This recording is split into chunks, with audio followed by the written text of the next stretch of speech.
Hi everyone, it's Coach Fred, and I'm going to be working on the SAT Practice Test 1 Math Non-Calculator number 14 from the official College Board Study Guide.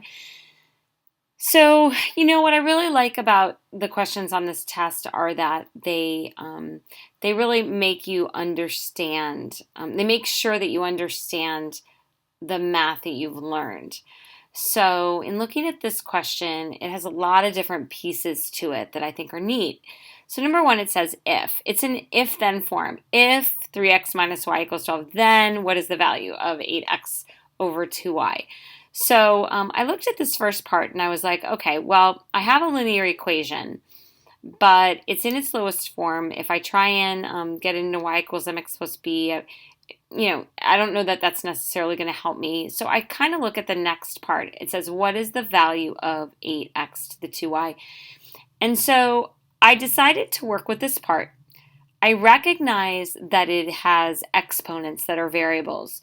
So I consider using the laws of exponents. The laws of exponents. Well, what you may remember from the laws of exponents is that you can't apply any of the laws unless these numbers, which we call the bases, are the same. And they're not. But I know that there's a way to write 8 as a base 2. So I decided to see if I could simplify this expression by using that theory. So 8, if I write it as a base 2 number, becomes 2 to the 3 raised to the x power all over 2 to the y. All right, so now we've got a power raised to a power, so we multiply the exponents, and that gives me 2 to the 3x all over 2 to the y. All right, if you have taken my class, or if you have seen any of my videos on the laws of exponents, one of the tricks I say is always bring the smaller exponent to the larger and subtract.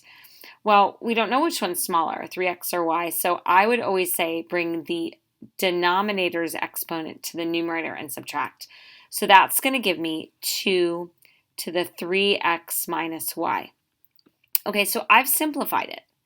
Now what I'm hoping you notice is that now these two can work together. 3x minus y equals 12. Remember, we keep saying equals is another name for is the same as. Is the same as. So 3x minus y is another name for it. It's the same as 12. So I can write this as 2 to the 12 power. And there's my answer, A. All right, guys, so that's a great question because it allows you to use some of your algebra skills and then put together that idea of equivalence. Hopefully it was helpful, and have a great day.